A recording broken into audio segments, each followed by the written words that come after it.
Subhanaka la ilma lana illa ma 'allamtana innaka antal alimul hakim. Rabbi shrah li sadri wa yassir li amri wahlul 'uqdatam min lisani yafqahu qawli. Amma ba'd. Alhamdulillah ala nikmatil Islam, alhamdulillah ala nikmatil iman, wa kafa biha min ni'mah. Alhamdulillah, segala puji bagi Allah Subhanahu wa taala yang memperkenankan kita untuk masuk di dalam golongan hamba-hamba yang senantiasa belajar ilmu agama, mempelajari syariatnya Rasulullah Sallallahu Alaihi Wasallam. Nabi Muhammad Sallallahu Alaihi Wasallam mengatakan, man yuridillahu bihi khairan yufaqihu fid din. Orang-orang yang Allah Subhanahu Wa Taala inginkan baginya kebaikan, maka mereka akan diajarkan, akan dituntun untuk memahami agamanya Allah Subhanahu Wa Taala. Jadi kalau misalkan kita masuk di dalam golongan hamba-hamba yang terus belajar, terus nyari tahu, terus pengen tahu, entah itu tentang firman-firmannya Allah ataupun tentang sunnah-sunnahnya Rasulullah Sallallahu Alaihi Wasallam, atau tentang syariat-syariat yang Allah Ta'ala ajarkan untuk menjadi batasan-batasan bagi kehidupan kita, maka mereka adalah golongan yang diinginkan oleh Allah. Jadi bukan orangnya yang ingin, tapi Allah yang ingin agar orang tersebut masuk di dalam golongan hamba-hamba yang masuk, istilahnya yang akan selamat. Man yuridillahu bi khairan, orang yang Allah Ta'ala inginkan baginya kebaikan, yufaqihu fiddin, akan difahamkan bagi mereka tentang ilmunya Allah, akan diketemukan sama orang-orang yang mengajarkan mereka syariat, akan dipertemukan sama orang-orang yang mengajarkan mereka batasan-batasan agama, yang mengajarkan gimana caranya berdoa, gimana caranya sholat, gimana caranya wudhu yang benar, gimana caranya muamalah yang benar, dan lain sebagainya. Ini adalah cara-cara yang Allah Subhanahu wa Ta'ala pertandakan bahwasanya mereka adalah golongan yang diinginkan baginya kebaikan. Dan mohon maaf sekali lagi, saya tidak mau difoto, nggih. Jangan difoto, jangan di video, jangan didokumentasikan dalam bentuk apapun, terutama kalau saya sedang buka cadar. Lek pas cadaran enggak apa-apa, nggih, kita selfie ya enggak apa-apa. Tapi kalau pas buka jangan, nggih. Bismillahirrahmanirrahim. Kita masuk di dalam pembahasan kita, yaitu di dalam kitab Sulamut Taufik. Kemarin kita menyelesaikan bab yang membahas tentang keharaman orang-orang yang sedang berhadas, entah itu hadas kecil, entah itu hadas besar, ataupun haid serta nifas. Itu ada larangan-larangan tertentu yang sebagian ibadah tidak diperkenankan bagi golongan-golongan tersebut. Maka kita masuk ke dalam bab yang baru, faslun. Qala al-muallif rahimahullahu taala wa nafa'ana bihi wa bi ulumi fid darain. Bab halaman 23 di situ, bab tentang mencuci najis atau menyucikan najis, faslun, fasal. Wa min syurutis salah at-taharah anin najasah fil badani wa thawbi wal makan wal mahmul lahu batalat salatuhu illa ayyulqiyahu halan. Jadi pasal yang di sini yang kita bahas sekarang ini adalah membahas tentang min syurutis salah, termasuk hal-hal yang menjadi syaratnya salat. Jadi salat itu ada syarat-syaratnya, ada rukun-rukunnya. Syarat itu apa? Syarat itu adalah sesuatu yang harus ada di dalam diri seseorang dan dipersiapkan mulai dari sebelum sholat sampai selama sholat itu terjadi. Jadi selama mulai dari takbiratul ihram sampai salam, ini syarat ini harus terpenuhi. Jadi dikatakan di sini wa min syurutis shalah at-taharah 'anin najasah. Termasuk salah satu syaratnya sholat adalah sucinya diri, sucinya badan, sucinya pakaian, sucinya tempat sholat. Jadi badan harus suci, pakaian harus suci, tempat sholat juga harus suci dari berbagai macam najis. Dari berbagai macam najis. Dan najis ini apa? Najis ini apa? Najis itu kalau secara bahasa kullu mustaqdir, semua yang menjijikkan itu masuk dalam kategori najis. Kita jijik ngelihat cecak, kita bisa nganggep cecak itu najis. Kita jijik sama kecoa, kita bisa nganggep kecoa itu najis. Ini secara bahasa. Jadi secara bahasa yang dinamakan najis itu adalah semua hal yang menjijikkan, yang bikin kita itu bergidik. Dan Rasulullah SAW pernah memperingatkan sesungguhnya najisnya babi, najisnya anjing, najisnya babi dan juga anjing, entah itu liurnya, entah itu darahnya, entah itu keringetnya, semua yang nempel sama anjing sama babi itu adalah najis mughalladhah. Najis yang kalau kena kita harus disucikan dengan air yang dicampur sama debu, airnya 7 kali basuhan, debu salah satunya dicampur sama debu. Tapi Rasulullah mengatakan ada sesuatu yang lebih najis dibandingkan najisnya anjing dan juga babi. Apa itu? Perkataan kotor. Omongan kotor, ngomong kotor, bicara kotor, ngomongin aibnya orang, jelekkan orang, menghinakan orang, merendahkan orang, itu najisnya lebih najis dibandingkan najisnya anjing dan juga babi. Lek najisnya anjing sama babi diajarkan sama Nabi gimana cara mensucikannya. Kalau beresin masalah kehinaan omongan, piye carane?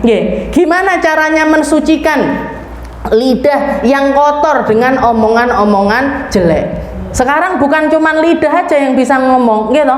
Jempol ya bisa ngomong, jempol juga bisa ngomong, dan omongannya ndak kalah kasar, ndak kalah rendah, ndak kalah hina dibandingkan omongannya lisan. Dan ndak dikasih tahu gimana caranya mendilit, gimana caranya mensucikannya, gimana caranya membereskannya. Anjing babi dicuci pakai air 7 kali, salah satunya campur sama debu, beres. Lah ini, lisan ini gimana caranya mensucikannya. Jadi jangan dianggap omongan kotor yang sekarang ini dibangga-banggakan sama anak-anak muda kayak keren gitu, ngomong ini, ngelokne gini, ngelokne, seakan-akan keren bagi mereka. Padahal itu najisnya lebih najis dibandingkan najisnya anjing dan juga babi. Makanya ndak salah kalau orang tua, kalau istilahnya anak di masa tumbuh kembangnya itu harus sangat kita perhatikan seperti apa lingkungannya, apa yang mereka lihat, apa yang mereka dengar, karena semuanya direkam. Dan yang biasa mereka dengar itu mereka anggap sesuatu yang biasa. Jadi kalau mereka biasa dengarkan perkataan kotor, ya biasa ngomong kotor. Kalau mereka biasa ngelihat omong orang sekitar saya, gitu, karena yang paling dominan itu lingkungan. Orang anak-anak yang ndak sholat karena apa? Karena ngelihat orang tuanya ndak sholat. Anak-anak yang ndak terbiasa, terbebani dengan puasa, dengan syariatnya Rasulullah SAW, karena lingkungannya seperti itu. Karena lingkungannya seperti itu. Makanya jangan sampai anak-anak di masa-masa yang dikatakan para ulama namanya golden age, masa-masa keemasan mereka. Kalau di dalam Al-Quran itu usia antara 7 tahun sampai umur 23 tahun. 7 tahun sampai 23 tahun ini dikatakan itu adalah masa di mana daya rekam mereka itu kuat sekali, dan kalau sudah kerekam angel ilangi. Kalau mereka menghafal gampang hafal, ndak gampang lupa. Gampang hafal, ndak gampang lupa. Kalau kita lihat ayat-ayat atau surat-surat yang kita hafal lanyah sampai sekarang ini, surat yang mana? Sing pas SD mbiyen ngapalne gitu. TK dulu ngapalin. Kalau ada orang baca kok kayak salah ya, tapi kadang-kadang nggak bisa nyalahkan. Ini karena apa? Karena kita hafal di masa-masa tersebut. Tapi kalau sudah di atas 23 tahun ini, angel lapale, wes hafal gampang lali. Itu umur 23 tahun ke atas. Tapi dikatakan umur 20 itu memang daya hafalnya berkurang, mulai menurun, dan nurunnya ini nggak gini, nukik gini. Jadi di masa ketika daya hafal ini turun, pemahaman yang meningkat. Nggih, pemahaman yang meningkat. Makanya di sini saya ngaji jenengan ndak usah ngapal nih syaratnya sakmene. Iki rukun-rukun ngene mumet nisan gitu. Yang penting paham aja, nggih. Yang penting paham aja karena daya pahamnya di usia-usia tersebut itu lebih tinggi. Ada yang umurnya di bawah 23 tahun? Faslun min syuriti salah taharah anin najasah fil badani wa thawbi wal makan. Jadi najis, nggih. Najis itu secara bahasa kullu mustaqdir. Tapi secara syariat apa? Kalau di dalam ilmu fikih apa? Di dalam ilmu yang mengkaji tentang keabsahan salat kita dikatakan syar'an laha ta'rifan. Ta'rifun bil had kullu mustaqdir yamna'u sihhatas shalah haitsu la murakhis. Jadi yang dinamakan dengan najis itu adalah semua hal yang menjijikkan, semua hal yang menjijikkan yang mencegah sahnya sholat, yang mencegah keabsahannya sholat, dan syariat tidak mentoleransi atas hal tersebut. Maksudnya Pak, tidak dimaafkan sama syariat. Pokoknya kalau ada najis ini, ya batal sholatmu. Kalau kamu sholat bawa najis ini, entah itu di badanmu ataupun di pakaianmu atau di tempat sholatmu, maka tidak ada toleransi di dalam hal tersebut, sholat kamu tidak sah. Kalau sudah tidak sah gimana? Wajib diulangi, wajib untuk diulangi. Itu secara syariat, secara syariat semua hal yang menjijikkan, yang mencegah keabsahannya sholat. Kenapa kok ada yang mencegah keabsahannya sholat? Karena tidak semua yang menjijikkan atau yang kita anggap jijik itu najis atau mencegah sahnya sholat. Kayak apa? Kayak liur, liur kita ini jijik napa mboten? Ada orang ngoleksi liurnya temanku yang ini kan nggak ada. Berarti ini menjijikkan, ini sesuatu yang menjijikkan, tapi tidak mencegah keabsahannya sholat. Maksudnya kalau kita sholat di mulut kita ada liur dan nggak mungkin dilepaskan, gitu. Ini sholat kita tetap sah walaupun menjijikkan. Ini napa? Mukhot, ingus, kotorannya telinga, kotor dan lain sebagainya. Ada banyak hal menjijikkan, daki, bolot, ini kan menjijikkan, lek dikoleksi. Itu tapi tidak mencegah keabsahannya sholat. Jadi tetap sah sholat walaupun bawa perkara-perkara tersebut. Nah, yang tidak dimaafkan ini apa? Ada 7 macam. Ada 7 macam najis yang syariat itu tidak mentoleransi hal tersebut. Yang pertama adalah al-muskirul ma'i'. Yang pertama adalah benda-benda memabukkan yang bentuknya itu cair. Benda memabukkan yang bentuknya itu cair, maka hukumnya adalah najis. Hukumnya adalah najis. Jadi jiremnya itu najis, bendanya itu sendiri hukumnya najis. Al-muskirul ma'i'. Jadi sesuatu yang memabukkan, dan yang memabukkan ini bentuknya adalah cair. Semua hal yang memabukkan itu tidak boleh dikonsumsi di dalam agama. Istilahnya sesuatu yang haram untuk dikonsumsi. Yang kita kenal dengan minuman keras, minuman keras, bir, sebagus apapun, semahal apapun, selama itu mengandung alkohol dan bisa bikin orang itu mabuk, maka hukumnya adalah najis. Kalau kena baju kita, kalau kena pakaian kita, pakaian ini harus dicuci kalau kita mau menggunakannya untuk sholat. Jadi secara logika ini memang benar-benar tidak bisa dimaafkan. Makanya para ulama mengkategorikan yang namanya minuman keras itu rajanya dosa besar. Rajanya dosa besar itu minuman keras. Bukan yang lainnya, bukan pembunuhan. Pembunuhan dosa besar, tapi bukan rajanya. Perzinahan itu dosa besar, tapi bukan rajanya. Rajanya nopo? Minum minuman keras. Karena ketika seseorang itu mabuk, yang hilang nopo nih? Akalnya. Berarti yang tersisa nopo? Hawa nafsu. Akalnya hilang, hawa nafsunya muncul. Padahal yang membedakan antara manusia dengan hewan itu akal. Lah kok iki akalnya dicepot, nggih. Lah kok ini akalnya itu dilepaskan dan dia memilih untuk menyetarakan diri dengan para binatang. Makanya kalau kita lihat para sahabat-sahabatnya Nabi, terutama yang awal-awal masuk Islam, mereka itu adalah orang-orang yang mulai dari sebelum masuk Islam sudah tidak pernah mengonsumsi minuman keras. Sayyidah Khadijah, tidak terus kalau stres minum-minum. Sayyidina Abu Bakar As-Siddiq, ya, Sayyidina Abu Bakar itu dari mulai kecil beliau tidak pernah mengonsumsi minuman keras. Sayyidina Abu Bakar bahkan menceritakan, saya itu ketika aku masih kecil dulu, ya, umur 6 tahun 7 tahun, saya ngelihat, ya, pas jalan-jalan, diajak jalan-jalan sama abah saya, ngelihat ada orang di pinggir jalan itu lagi teler, lagi mabuk. Orang yang namanya teler, ya, orang mabuk di pinggir jalan, dia maaf buang air besar. Nggih. Jadi di pinggir jalan buang enggak dadak goleki toilet. Sing goleki toilet iki sing duwe akal, nggih to. Yang enggak punya akal ya pipis BAB sembarangan di pinggir jalan. Dan setelah BAB dikatakan BAB-nya ini diambil dimakan. BAB-nya ini diambil, orang nggak punya akal, nggih. Jadi nggak kerasa yo baunya juga, seakan-akan rasanya sama kayak coklat, nggih. Jadi dimakan sama orang tersebut, nggih.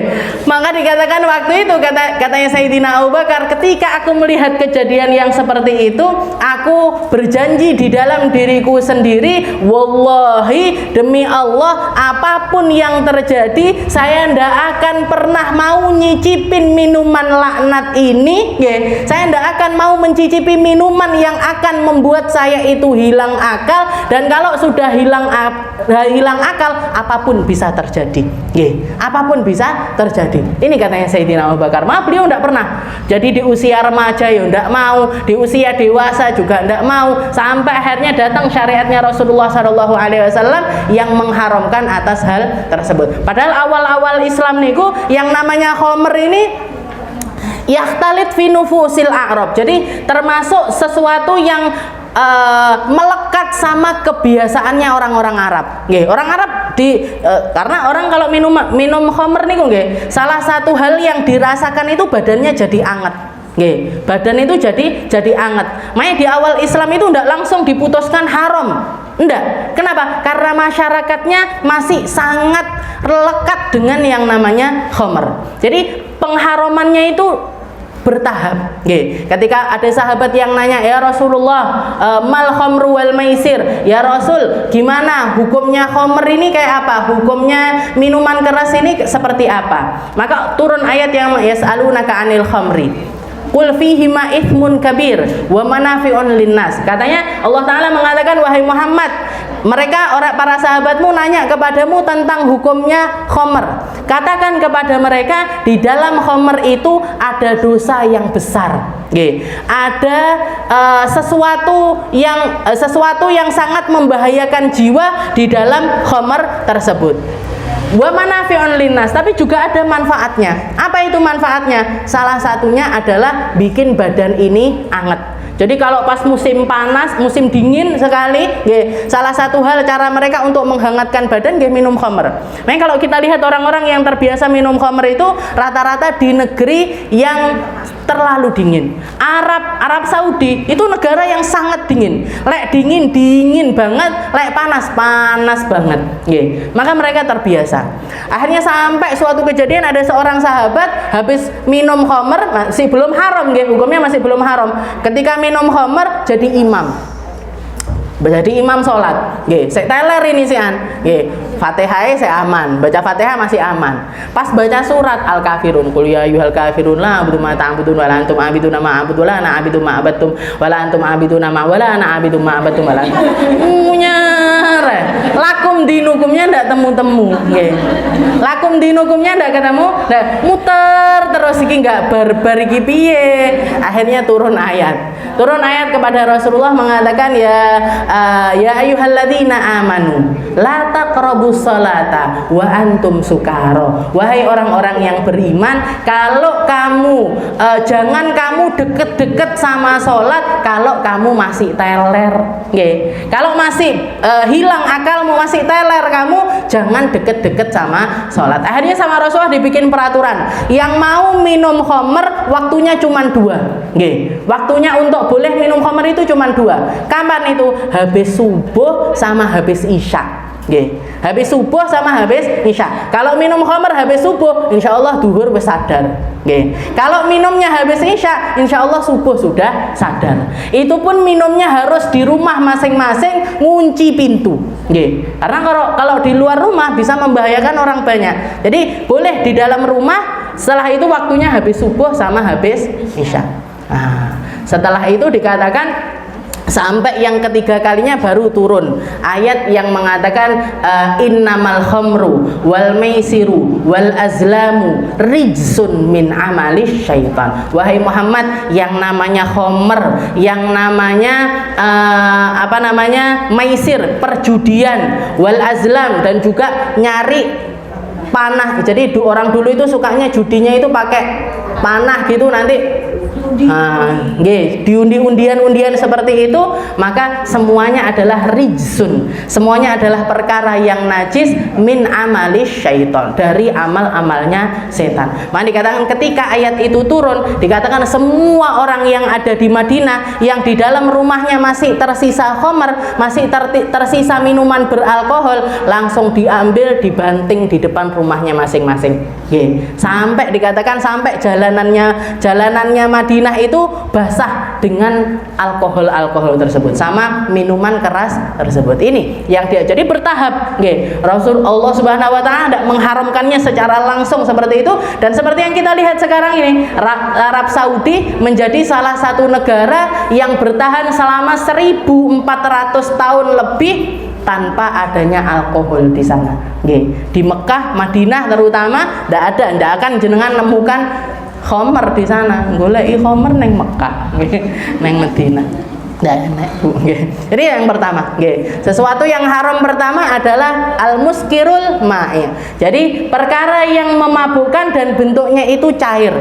Kalau padat tidak najis. Kalau padat tidak najis. Maksudnya kalau kering tidak najis hukumnya. Jadi misalkan, misalkan ada orang di luar sana, jadi dia biasa temenan sama orang yang konsumsi kayak gitu, tapi orangnya sholat, itu pil-pilnya atau yang serbuk, sabu-sabu dan lain sebagainya ada di kantong, kebawa sholat, gimana hukum sholatnya? Sah. Karena kalau yang cair enggak, yang cair, yang najis, yang padat itu hukumnya enggak najis. Itu yang pertama, sesuatu yang najis. Yang kedua al-khinzir wal kalab ma'a far'aihima. Najisnya anjing, najisnya babi, dan semua yang keluar darinya. Dan semua yang keluar darinya atau jadi anak turunnya anjing sama babi. Ini semuanya hukumnya najis, dan najisnya adalah najis mughalladah. Maksudnya far'aihima gimana? Misalkan ada babi nikah sama sapi, misalkan, orang sekarang kan suka bereksperimen gitu. Babi dinikahnya sama sapi, Kadang akad nikah Kak, mungkin ya pakai akad nikah ijab kabul gitu, Jadi anjing, babi nikah sama sapi. Punya anak sapi, punya anak sapi. Gimana hukum si sapi ini yang bapaknya babi ini gimana? Boleh apa enggak air susunya dikonsumsi? Boleh apa enggak? Enggak boleh. Najisnya kalau dia kesana kemari, jalan-jalan kena sana kena sini, gimana hukumnya? Yang kena sama dia ini hukumnya najis mughalladah. Walaupun bentuknya itu adalah sapi. Walaupun dia anak cucunya sapi, tapi karena campur sama gennya babi, maka hukumnya jadi najis mughalladah. Jadi anjing, babi ma'a far'aihima, dan semua yang jadi anak turunnya anjing babi itu. Wasur, sur itu apa? Sur itu air bekas minumnya hewan, nggih. Air bekas minumnya hewan. Misalkan ini ada air kebuka, nggih. Datang kucing ke sini, nggih. Datang kucing ke sini jilat air ini tadi. Dan sebelum si kucing ini tadi jilat air tersebut, dia, nggih, si kucing itu tadi barusan makan tikus, nggih. Jadi dia barusan makan tikus, ngelak, gitu. Habis makan kan pengennya minum. Datang minum dari minuman ini dijilat sama. Walaupun cuma satu jilatan. Gimana hukumnya air bekas ini tadi? Bekas jilatannya si kucing ini tadi. Hukumnya adalah najis. Najisnya bukan karena kucingnya, bukan karena air liurnya, tapi karena air liurnya sudah bercampur dengan sesuatu yang najis. Apa yang najis? Bangkainya tikus. Bangkainya tikus sesuatu yang najis, maka ngenai air ini tadi, hukumnya jadi najis. Gimana cara mensucikannya kembali? Biar jadi suci. Kan kelihatannya kalau cuman jilatan gitu kan mungkin nggak ada yang berubah, baunya juga tetap dan lain sebagainya. Gimana caranya biar kembali suci? Dicampurkan sama air yang lebih banyak. Dicampur sama air yang lebih banyak, atau tapi yo jijik nggih. Ya dibuang ya enggak apa-apa, atau dipakai buat nyirami tanaman. Nah, gitu-gitu enggak apa-apa. Itu namanya sur, nggih. Sur itu air bekas minumnya binatang yang bukan anjing, babi, nggih. Kalau yang jilat itu anjing sama babi, langsung hukumnya najis mughalladhah. Tapi kalau selain itu, nggih, misalkan kucing atau apa yang lainnya, nggih, kalau jilat dan kita tahu di mulutnya ini barusan dia makan sesuatu yang najis, maka hukumnya jadi najis. Kalau enggak juga enggak. Nggih. Kalau misalkan di mulutnya ini enggak barusan makan sesuatu yang najis, hukumnya enggak najis, nggih. Yang jilati kambing habis makan daun, gitu. Maka gimana hukum air jilatannya ini tadi? Enggak apa-apa, nggih, hukumnya enggak najis. Jangan pengen ngambil barokahnya si kambing itu ya enggak apa-apa. Barokah kambing tak mini, enggak apa-apa, boleh-boleh saja. Dan yang ketiga, nggih, al-muskirul ma' wal khinzir wal kalb ma'afan. Dan yang ketiga adalah asur, air bekas minum ini tadi. Dan yang keempat, wa maitatu ma'al idhami wasy'ar wasuf la ma'kulah. Yang ketiga adalah bangkai, nggih. Bangkai. Yang keempat, nggih. Yang keempat ini adalah bangkai. Bangkai itu apa? Bangkai itu adalah hewan, nggih. Pertama ngeten, bangkai itu kalau bangkainya hewan yang tidak bisa dimakan, nggih. Bangkainya hewan yang tidak bisa dimakan, hukumnya semuanya najis, nggih. Bangkainya hewan yang nggak bisa dimakan. Semut bisa dimakan apa mboten? Tidak bisa, nggih, tidak boleh dimakan karena sebagian kelompok mengatakan semut itu menjijikkan. Ada orang ngelumpukne semut, jadi apa? Orang payek semut atau payek laron, gimana? Nggak boleh, nggih. Hukumnya nggak boleh. Gimana? Berarti gimana ini? Kalau misalkan ada semut mati, nggih, ada semut mati, nempel di baju rukuhnya kita, nggih, pakaian sholatnya kita, gimana hukumnya? Harus dihilangkan, nggih, harus dihilangkan si jenazahnya semut ini tadi. Nggak sah sholatnya kalau bawa itu, karena hukumnya jadi bangkai. Jadi pertama gini, bangkainya hewan, nggih, bangkainya hewan yang tidak bisa dimakan, semua hukumnya adalah najis, nggih. Jadi sebelum ketika dia hidup dia tidak bisa dikonsumsi, setelah mati hukumnya jadi bangkai. Ya, hukumnya jadi bangkai. Nah ini kalau kebawa sama kita maka hukumnya najis. Setelah itu yang kedua, kalau binatang, kalau binatang yang selama hidupnya itu bisa dimakan, kalau binatang yang selama hidupnya itu bisa dimakan, selama dia mati bidzakatin syar'iyyah, dengan cara disembelih dengan cara sesuai dengan syariat, maka setelah mati hukumnya suci. Mau itu dagingnya, mau itu kulitnya, mau itu apapun, apapun dari si bangkai bangkainya jenazah, apa? Dari hewan yang bisa dimakan ini tadi, setelah dia mati, kalau disembelih dengan cara syar'i maka hukumnya suci.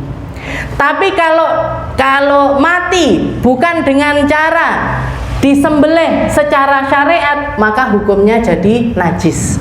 Oke, maka hukumnya jadi najis. Entah itu kulitnya, apapun hukumnya jadi, kecuali kulitnya. Kulitnya najis hukumnya, tapi masih bisa dibersihkan dengan cara didabek, dengan cara disamak. Tapi selain itu semuanya hukumnya adalah najis. Hukumnya adalah najis. Misalkan ada ayam, ayam kan bisa dimakan, gitu. Tapi ketika dia jalan-jalan di tengah jalan ketabrak sepur, jangan sepur lah, terlalu sadis, sepeda motor misalkan, langsung kelepek-kelepek langsung mati di tempat. Ini ayam ini kalau misalkan disembelih dengan cara yang benar, dia hukumnya adalah suci, bisa dikonsumsi. Tapi karena matinya ini tidak dengan cara disembelih, tidak dengan cara disembelih, maka semua yang si ayam ini tadi hukumnya jadi najis. Najis dari segi dikonsumsi tidak bisa dikonsumsi, dari segi bendanya sendiri juga kalau kena kita ketika kita sholat, ini akan merusak sholat kita. Jadi misalkan saking sayang ini ayam ini tadi, ayam kesayangan ketabrak, dipaluk-paluk, pas sholat dibawa sholat, gimana hukumnya? Batal sholatnya. Tapi yo nggak mungkin sih. Tapi ya enggak apa-apa, seperti itu. Jadi ini namanya bangkai.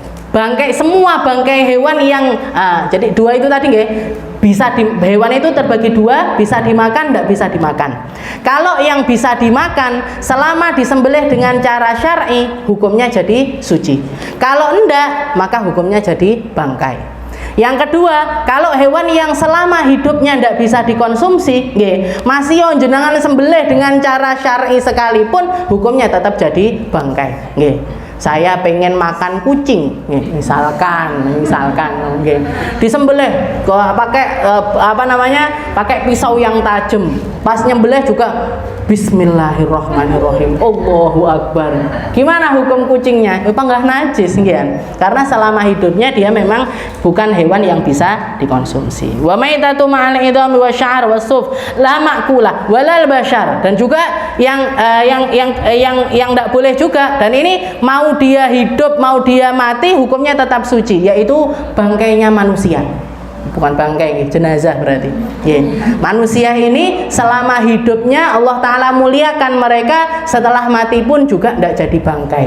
Istilahnya hukumnya tidak jadi bangkai, tetap hukumnya suci. Tetap hukumnya suci. Jadi misalkan ada jenazahnya orang yang meninggal, setelah itu kita sholat, kita sholat di sebelahnya.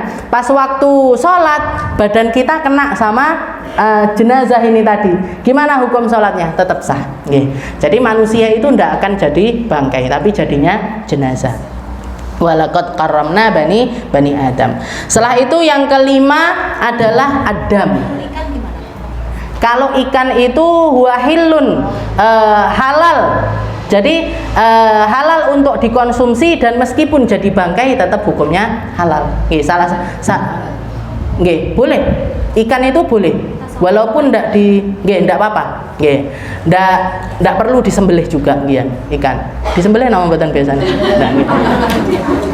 Ikan itu halal dikonsumsi meskipun dia itu mati ndak dengan cara disembelih, tetap bisa dikonsumsi dan ndak bikin kita, maksudnya najis atau ndak sah. Kalau bawa ikan itu juga ndak akan membuat ndak membatalkan sholat kita, tidak membatalkan sholat kita. Tapi tidak dianjurkan juga sholat bawa ikan, tidak dianjurkan sholat juga yang seperti walal bashar.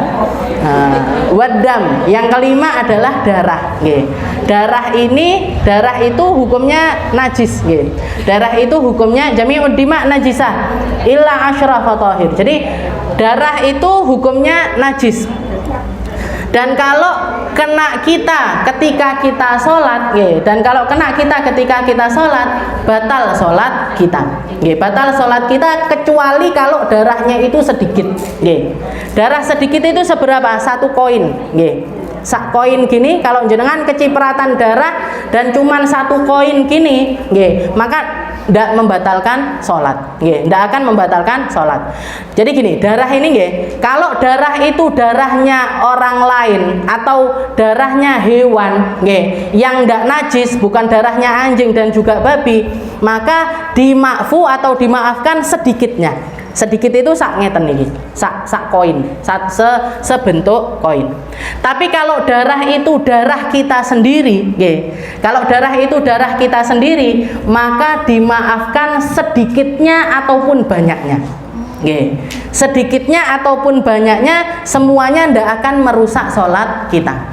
Jenengan sholat, tengah-tengah sholat mimisen, tengah-tengah sholat mimisan. Gimana hukum sholat kita? Sah. Dengan syarat-syarat tertentu, tapi syarat yang pertama, tidak bercampur dengan sesuatu yang lain, murni cuman darah. Lain kalau misalkan jenengan punya jerawat, jerawat tengah-tengah sholat meledos, keluar darahnya sak nanahnya, keluar darahnya sak nanahnya. Gimana hukum sholatnya ini? Najis, batal sholatnya karena campur sama sesuatu yang lain. Tapi kalau misalkan cuma darah murni ngalir, jadi ini darahnya itu ngalir sampai ke sini, kena baju kita, kena badan kita, sholatnya tidak sah. Sholatnya tetap sah. Jadi kalau darah kita sendiri sedikit atau banyaknya semuanya dimaafkan. Makanya ketika jenengan istihadah, misalkan perempuan istihadah, jadi tengah-tengah sholat dia darahnya sambil keluar, meskipun banyak luar biasa, tetap tidak membatalkan sholat. Selama tidak bercampur dan tidak pindah ke tempat yang lain. Pindah ke tempat yang lain ini seperti apa? Mimisen, ngalir dari sini ceblok, terus, jadi pindah dia ke tempat yang lain, di situ batal. Tapi kalau selama masih ada di tempatnya, senang ngalir aja, berarti lek mimisen ngeten mawon, biar tetap ngalir, jadi itu tidak akan membatalkan sholat. Kenapa kok seperti itu? Karena darahnya dia sendiri. Seperti yang terjadi kepada Sayyidina Umar bin Khattab. Sayyidina Umar itu wafat, ketika sholat, beliau jadi imam sholat subuh, ditusuk sama Abu Lu'lu'ah al-Majusi, seorang laki-laki yang nyamar jadi orang Islam padahal agamanya Majusi, penyembah api. Nah, dikatakan ketika ditusuk, langsung ambruk Sayyidina Umar, belum selesai sholatnya langsung digantikan imam yang lain, beliau digotong keluar, pulang ke rumah, sama anaknya diingatkan, ya abati lam tusalliyas subuh, wahai abahku, beliau khalifah padahal, jenengan dereng sholat subuh. Maka katanya Sayyidina Umar, bala, ya, saya belum sholat subuh dan tidak ada tempat min ahli la ilaha illallah walam tusalliyas subuh. Jadi tidak ada tempat bagi orang yang ngaku la ilaha illallah kok tidak sholat, tidak ada tempat bagi orang itu di dalam agama Islam. Istilahnya Sayyidina Umar mengisyaratkan orang tidak sholat itu duduk Islam. Yang namanya orang Islam itu ya sholat. Kalau tidak sholat berarti ya duduk Islam. Maka dikatakan waktu itu beliau sholat wadam yathquf, dan darahnya itu ngucur dari badannya Sayyidina Umar. Beliau sholat dengan keadaan semampunya beliau, dengan keadaan semampunya. Berarti apa? Darah banyak ini tidak membatalkan sholat selama itu darahnya sendiri, dan tidak bercampur dengan sesuatu yang lain dan tetap berada di tempatnya. Kalau pindah ke tempat yang lain, maka ini membatalkan sholat. Kalau pindah ke tempat yang lain. Wa jami'ud dima najisa, semua darah itu najis kecuali al-kabid. Ada beberapa macam darah yang tidak najis. Kayak misalkan air susu, air susu ibu, ASI, ada ibu-ibu saking banyaknya anaknya ini minumnya sangat banyak, susu itu kan dari darah, kalau didiamkan lama-lama kan berubah jadi merah. Nah, air susu ini kalau misalkan ada seorang ibu nyusoni anaknya yang keluar ini darah, misalkan yang keluar ini keluarnya itu warnanya merah, gimana hukumnya? Dihukumi darah apa dihukumi susu? Dihukumi susu, tetap hukumnya adalah suci, tetap hukumnya adalah suci. Jadi kecuali air susu ibu kalau keluar dalam bentuk darah, ataupun maaf mani kalau keluarnya itu dalam bentuk darah, hukumnya juga. Tapi kalau mani, kalau selama maninya manusia maka hukumnya adalah suci, hukumnya suci. Setelah itu al-kabid, kabid itu hati, hati sama limpa, hati sama limpa yang boleh dikonsumsi dari hewan itu kan al-kabid wattihal. Hati sama limpa kan bentuknya kayak darah, bentuknya kan kayak darah, tapi hukumnya adalah suci, boleh dimakan. Al-misik, misik juga gitu. Misik itu parfum yang jadi di dalam dirinya rusa itu ada satu kantong, di dalam perutnya itu ada satu kantong. Nah, kalau misalkan rusanya ini disembelih dengan cara syar'i, diambil kantongnya itu tadi, maka kantong ini yang kemudian digunakan jadi parfum, baunya wangi sekali. Bahkan jadi parfum favoritnya Rasulullah SAW, namanya misik. Harganya mahal sekali. Tapi kalau misalkan rusanya itu disembelih bukan dengan cara syar'i, maka si misik ini tadi hukumnya jadi najis. Si misik ini tadi hukumnya jadi najis karena rusanya jadi hukumnya jadi bangkai. Nah, jadi misik kalau diambil dengan cara yang benar dan dia asalnya dari darah, asalnya juga dari darah, maka hukumnya adalah suci. Wadam al-mahbus fi maitatis samak wal jarad. Juga yang dimakfu juga darah yang ada di tengah-tengahnya ikan. Ikan itu memang suci, dia mau dia tidak disembelih sekalipun tidak dihukumi bangkai, tapi darahnya tetap najis. Darahnya tetap najis, istilahnya masih tetap harus dibersihkan. Nah, tapi dikatakan kalau misalkan ada darah di dalam dirinya ikan yang setelah dimasak ini nyampur sama ikannya, sama ikan sama dagingnya ikan, gimana ini kalau misalkan kena dikonsumsi? Tidak apa-apa. Jadi sedikitnya dari darah yang nyampur sama makanan-makanan yang jenengan darahnya sapi, darahnya ayam, udah dibersihkan, tapi ternyata di dalam masih ada yang nempel-nempel. Nah, ini dimaafkan, karena inna ma'al usri yusra. Setiap ada kesulitan, yang penting udah dibersihkan dulu loh, dicuci dulu, baru setelah itu masih ada yang tersisa, maka hukumnya dimaafkan. Itu yang kelima, darah. Setelah itu yang keenam al-qai. Qai itu muntah, muntah itu juga hukumnya adalah najis. Dan yang namanya muntah ini apa sih? Sesuatu yang sudah makanan yang masuk ke dalam perut kita, sudah masuk ke dalam lambung, setelah itu keluar lagi, maka itu hukumnya muntah. Muntah gimana hukumnya? Najis. Tapi kalau misalkan belum sampai ke perut sudah keluar, maka hukumnya hukum makanan itu sendiri. Hukumnya suci, istilahnya ngoten. Jadi misalkan kayak gimana, jangan barusan makan, keselak, metu, keluar lagi makanannya. Nah, ini makanan ini gimana hukumnya? Suci. Masih suci karena belum sampai ke lambung, belum sampai ke perut. Tapi kalau sudah sampai ke perut, keluar lagi, baru itu hukumnya najis. Air susu bayi misalkan, anak kecil barusan diminumi susu, mukok, keluar susu masihan, keluar masih bentuknya itu susu, maka hukumnya suci. Tapi kalau misalkan minum susunya sudah setengah jam yang lalu atau 1 jam yang lalu, habis itu keluar, nah ini hukumnya muntah. Kalau muntah hukumnya najis. Kalau Kalau gumoh hukumnya masih suci.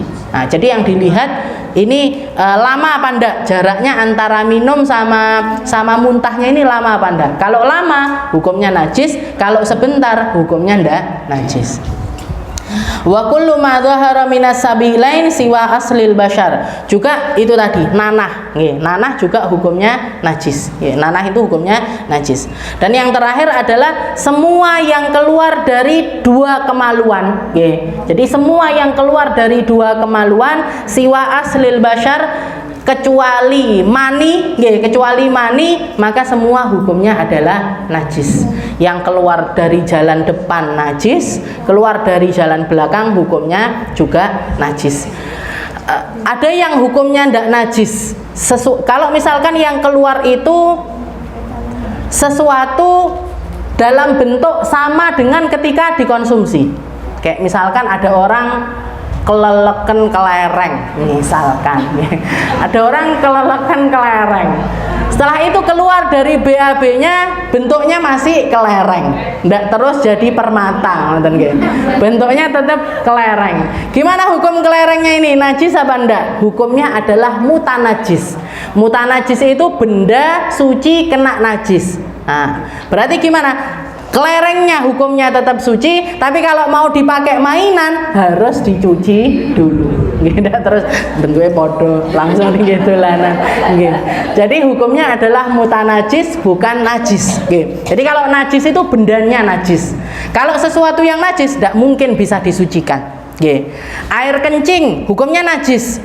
Air kencing didiamkan sampai bening, atau dikasih ini, dikasih itu, dikasih zat ini, ahli kimia misalkan, campur ini, dicampur ini, sampai akhirnya jadi kayak air putih, dikemasi, dijual. Gimana hukumnya? Panggah najis, karena dianya adalah najis. Nah, beda sama mutanajis. Mutanajis ini apa? Sesuatu benda yang suci kena najis. Nah, kalau benda suci kena najis, ini bisa disucikan.